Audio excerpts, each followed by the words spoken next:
See me about what? Jerry pointed at the gun. Jon, you want to ease up? Reznick put his Beretta back in his waistband and helped the ex-Delta operator to his feet. What's going on, bro? I'm in trouble. What kind of trouble? I'm scared. I want you to help me. That's why I came up here.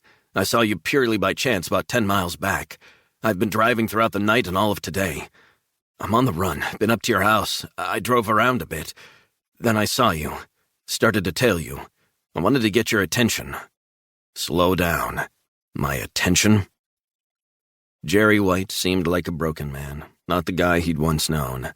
Reznick was standing beside a former Delta Hard man who'd helped him through the loss of his wife after 9/11, a fearsome Special Forces soldier. Shit, Jerry, is this really you? He blinked away the tears. I knew you'd still live here. Remember when me and some of the Delta crew came up here?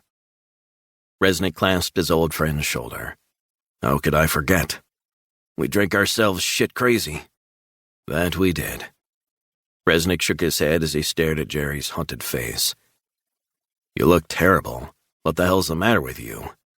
Jerry stared at him. I'm so scared. Scared? Of what? You've nothing to be scared of. That's where you're wrong, Jon. There are people who will come for me. They will come for me, but you can't let them. Remember who came and got you out of Solder City? It was me. You remember? Trust me, I got this. Jerry stared at him blankly, blood dripping from his forehead. I won't let anyone touch you, ever. I don't know who I am anymore, he whispered. There's something happening to me. Like what? You have to protect me, hide me. For the love of God, don't let them get me. They're gonna kill me. 2. The lowering autumn sun cast long shadows. Gold and rust-colored hues dotted the trees as they drove back to Reznick's oceanfront home on the outskirts of Rockland, in mid-coast Maine. He knew the villages and towns around Penobscot Bay like the back of his hand. The quiet, pine-lined roads, the peaceful harbors and unspoiled beaches just off US 1. The tourists were long gone by mid-October. But encountering an old friend on his trip back from Camden after some deep-sea fishing on a charter boat wasn't how he had envisaged his day ending. He wondered what to do about the stolen, now damaged BMW. He made a mental note to call Bernie to retrieve the vehicle. He'd get it fixed and return to the owner. Reznick would pick up the tab. In the passenger seat, Jerry began clawing at his arms, digging his nails into his skin. Blood oozed through his shirt. What the hell are you doing, Jerry? Jerry stared straight ahead as they turned down the dirt road to Reznick's home. Just look after me, Jon. Promise? I promise. You have my word. What about the car I stole? I know a guy who'll get it sorted. We need to get you cleaned up. You hungry? Jerry nodded, occasionally touching the wound on his forehead.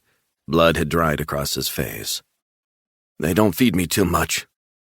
Reznick could see that from Jerry's bony frame. Who's they? Jerry closed his eyes and began rocking back and forth as if for comfort. I said, who's they, Jerry?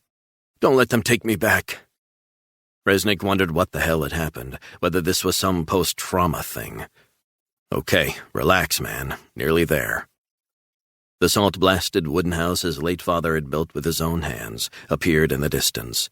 He drove down the dirt road for a mile before pulling up. He got out and headed inside, Jerry close behind. Make sure you lock the door and all the windows, man, Jerry said. Reznick could see Jerry was in the middle of some sort of mental breakdown. Will you relax? Once Reznick had gotten him inside and reassured the bug-eyed ex-Delta that things were fine, he handed him a fresh set of clothes, 2 sizes too big, and ushered him into the shower. Afterward, he sprayed antiseptic wash on the gaping wound on Jerry's forehead. Jerry grimaced at the pain. Gonna have to stitch this motherfucker up, Jerry, okay? Jerry nodded. Reznick got a needle and thread out of a first aid kit, dabbed the needle with alcohol, and then began to stitch up his old friend. Fuck! I'll be quick. Once the wound had been stitched, Reznick swabbed antiseptic cream over it and bandaged it up. Then he cleaned the minor wounds on Jerry's busted lip and the scratches and abrasions on his arms. There. Good as new, right? Jerry sat down by the log fire and pushed back the cuticles on his fingernails. Thanks, man.